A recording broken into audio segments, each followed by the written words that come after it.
Morning all. I had a bit of a disaster game yesterday, leaving me on 1 out of 2. I was lucky to win in the first round actually against a much lower rated player, but somehow scraped through in the end game. But yesterday I was up against an IM 24-20 about Lauren de Costa, very strong player. He's got 2 GM norms, which is actually 1, but because it was in a special context it counted as 2. But to become a GM he needs to get his rating up to 2500 again and get another GM norm. But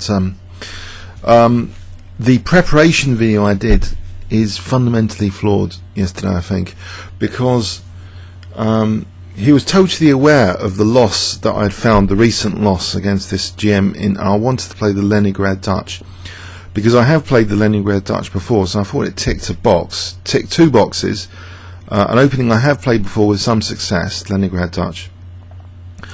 And also, you know, he had this line in the database where I think Nioba, this GM, it was quite an interesting game against Nioba. Maybe I can load that later.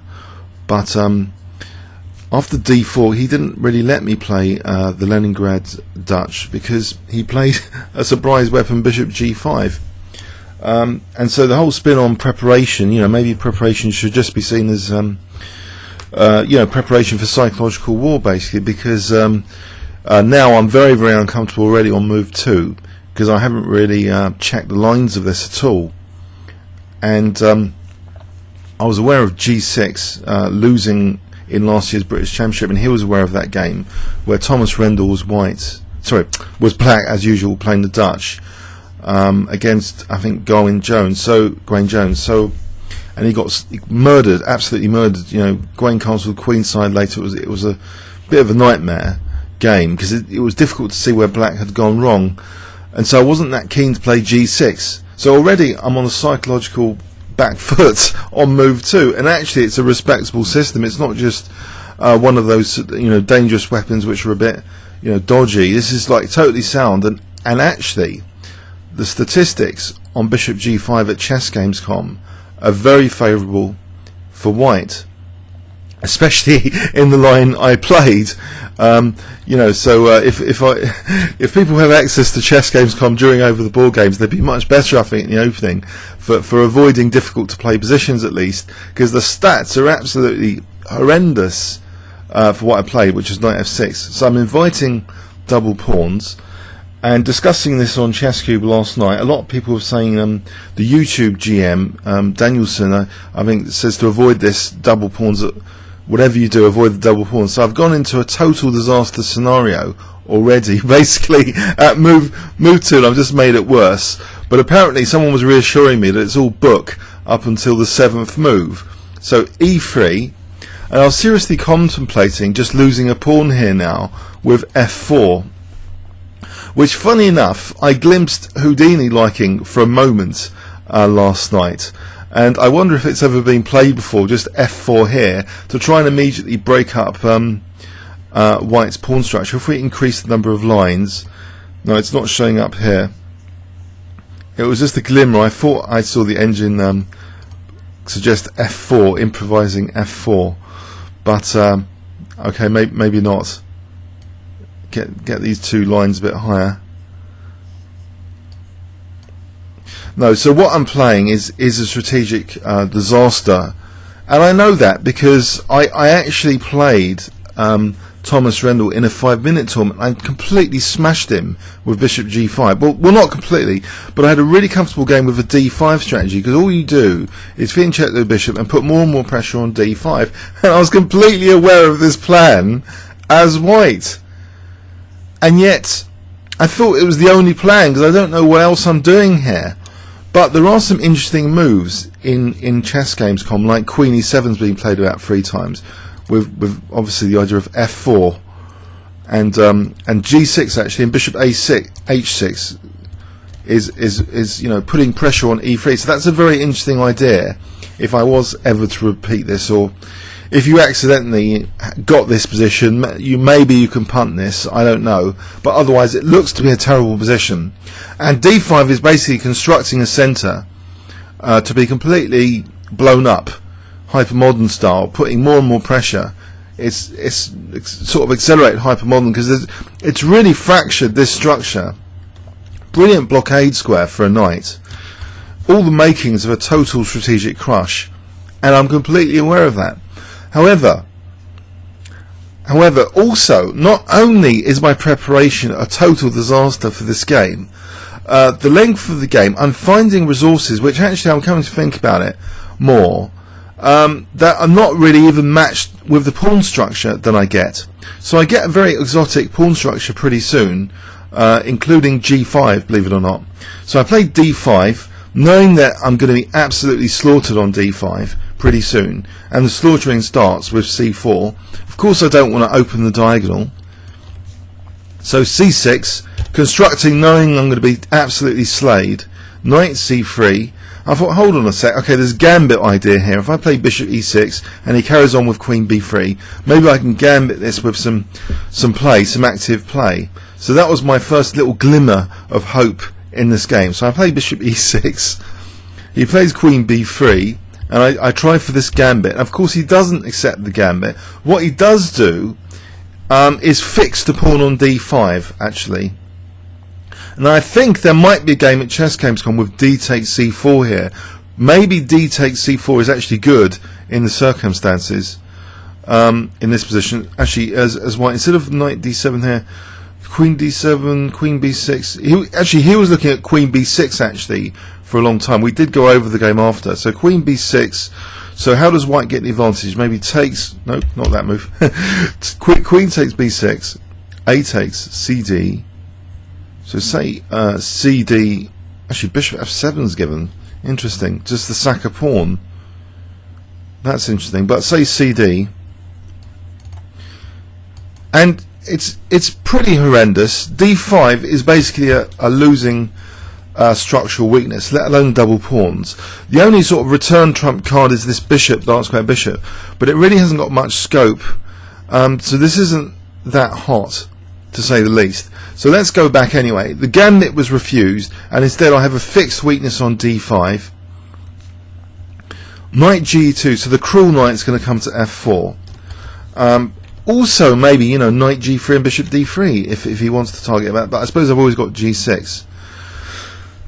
So I want to stop knight F4 because I don't want to give up my only sort of return trump card bishop. I didn't really think that was good to play bishop D6, and well, let's just check that as well. Bishop D6.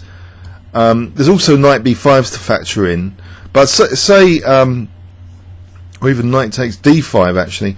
But say knight F4.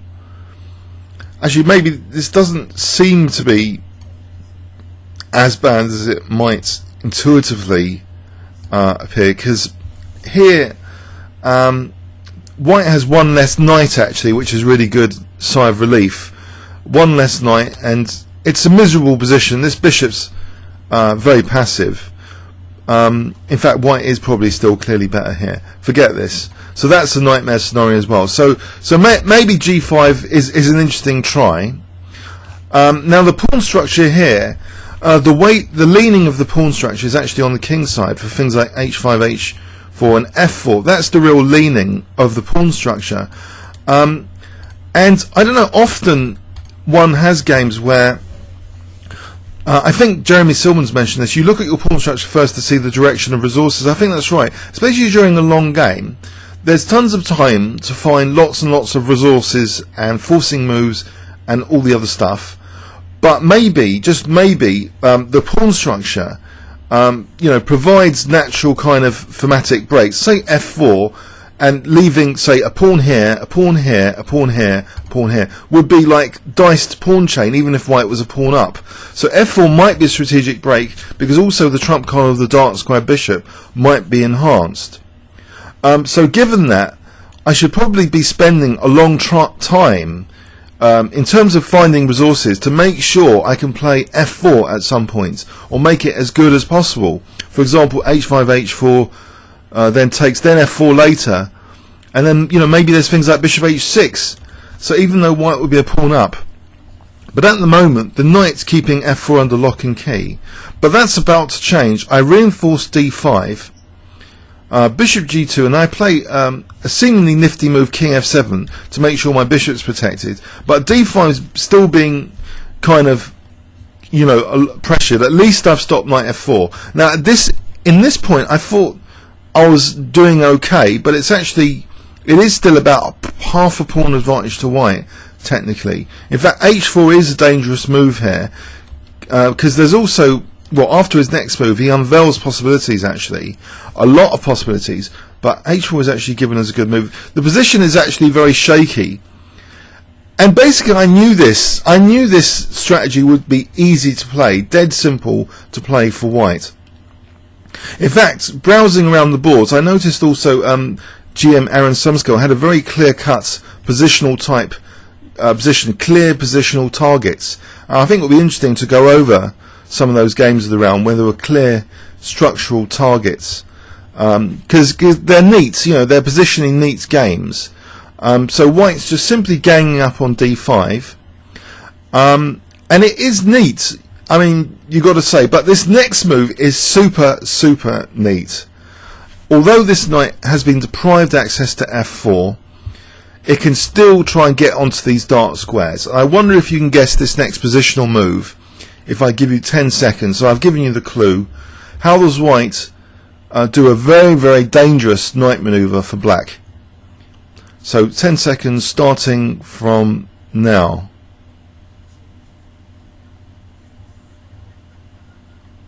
Okay, positional move test.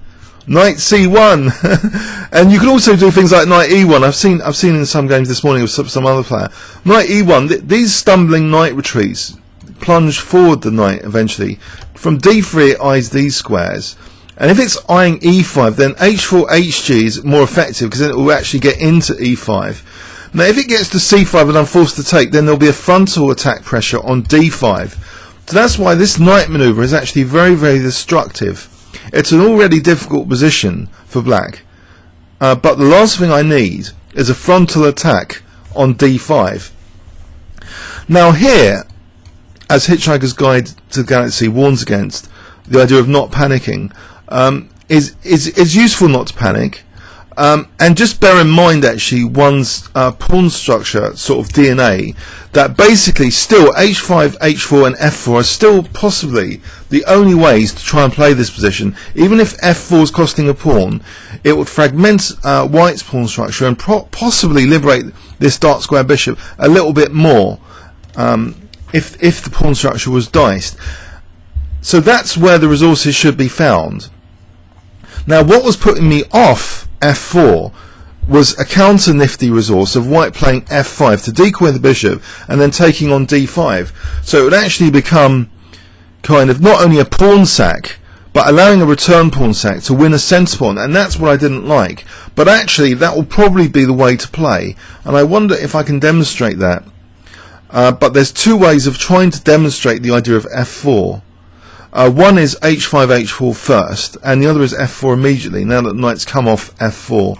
So first, let's try f4 immediately. Now the engines are still not going to like this position, but it's about how easy the position is to play as well, not just how technically good it is. So for example, say gf, that wouldn't be such a hot move, because here, okay, say white does take, that's going into black's plan. You know, there's rook g8, there's play. There's play for the pawn, and clearly the pawns are fragmented. So that's great. This is much better news than the game. Because if a knight comes here, you know, it's not such a big deal. This position is only a tiny bit better for white, and there's a target for black now. This is a lot more fun than the game. Now, say f4, white does ignore it, and just okay, say takes with the e pawn to try and get a frontal attack later on the e file, and now plays knight d3, which gives the option of casting queenside. But also now fg can be answered by hd. Now white would be clearly better here. So f4 immediately doesn't seem that convincing actually. This kind of position, look at white's more compact pawn structure, still major issues with d5, knight still coming to f4, okay, maybe bishop d6, white's clearly better, really. It's a nasty structure to have, you know, isolated pawn, isolated pawn, isolated pawn, lots of pressure on d5. It's nasty stuff. So I have been positionally done over in a way which I sort of anticipated. So what's been highlighted really is the preparation disaster at this moment, because by taking recent games he was totally aware of his Leningrad Dutch loss and knew people would try and exploit that, and so would be bypassing that because actually he hadn't found a major improvement apparently. So these recent games are probably not the best in the context of psychological war to pick on, because if your opponent's really strong, they're going to seal that up. So he's definitely sealed it up with a brilliant system, in fact. This is a very stylish alternative system and dangerous weapon against the Dutch here. d5 is under intense pressure. This token trump card in return, it really hasn't got any targets here. But the f4 in principle is still worth working on to find more resources in that sector of the board, because I really believe at the moment, and convinced by post-mortem analysis as well, that maybe h5, we're going to try h5 now to see if f4 can have effect later. So h5, so say knight d3, h4. Now white castling queenside is actually given as an option, so say white castle kingside, then black I think might be getting a little bit more play now. So say bishop e7, because there's possibilities of hg and queen g8, potentially giving up d5. So say white plays a move like that, hg, clearly there's going to be a lot more play here than the game. I don't know if queen g8 actually works though. Maybe it can be safely ignored. But it's a lot more fun than the game. There's possibilities being generated here. But still, knight c5, even in this position, is getting this frontal attack on the d pawn, and white's going to be left clearly better. If that goes, c4 is also a tactical target, which was an issue during the game actually as well. So white's better here, but it's more murky than the game, and there's a little bit of counterplay. And what you really need is counterplay against someone more than 200 points higher than you on FIDE. You need counterplay, and here I really so this is the direction of resources. Given this pawn, where are the most pawns? Where the advanced pawn is often the guidance, but trying to find resources in this area of the board, and in fact, can that actually be improved with the idea of f4 as well mixed in? If we consider castling queenside as well here, actually I'm not sure f4 is such a big deal here, because the knight's covering it clearly in this position. But still, this would be a lot more fun than the game if white castles queenside, which would seem to be safer. But there's more fun to be had for black. It's only a 0.20 technically as well. So clearly, h5, h4 is in the right area of the board, because I have, potential for either f4 or supporting h4 with this g5. So it's justifying g5 anyway. However, I found resources on the other side of the board which are not really matched with the pawn structure strengths, and I'm actually kicking now my opponent's pieces to ideal squares. If I'm going to kick this queen and it goes to d1, actually that's a frontal attack on d5.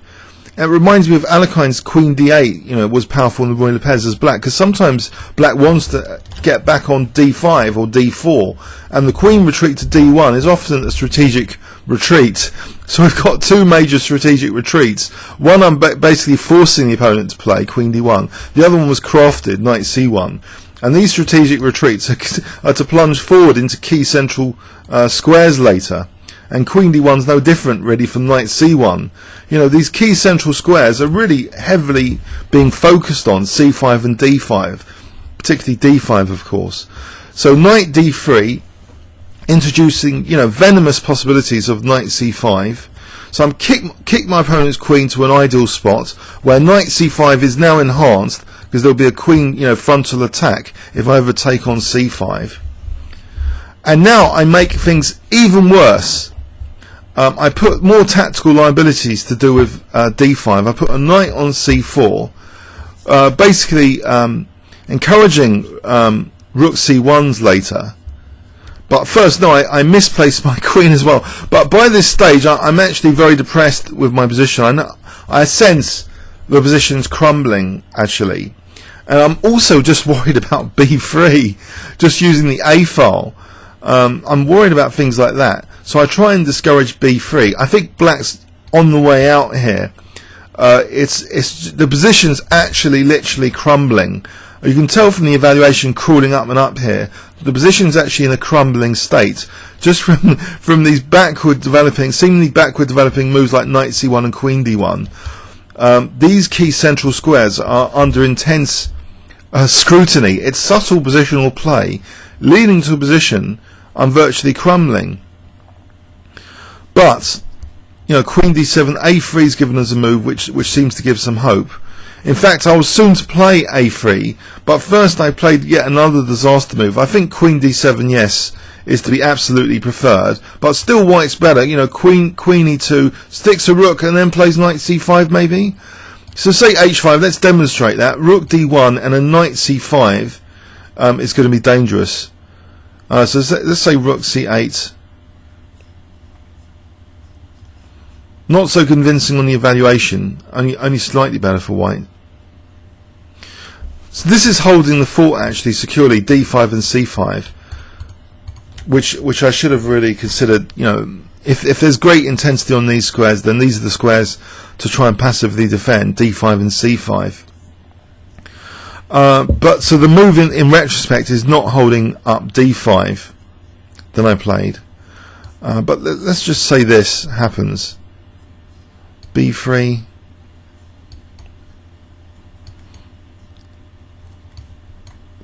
I wonder if this is going to go much worse for black pretty soon, or actually this is almost tenable.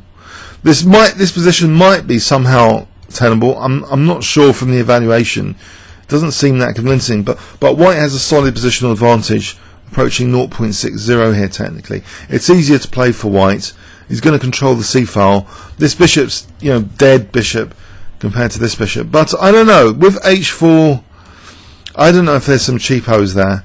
But let's go back to the game. I took my eye off the ball here of d5 and c5. If they are the squares under onslaught here, this next move is not particularly good. It's awkward from the side, protecting d5, and can be dislodged from a5. But first, before it's dislodged, I make things a lot worse, encouraging it to be dislodged now. I play a3, and there's the knockout blow now. a3 is an absolute disaster move to crown previous moves, revolving around this c5 d5 battle. A move like bishop e7 to make sure b4 is not possible. You know, there's en passant. But no, I get rid of my en passant. Even here, b4 is better anyway for white, because knight c5 frontal attack on d5 is emerging again. These pieces are just all in the wrong place.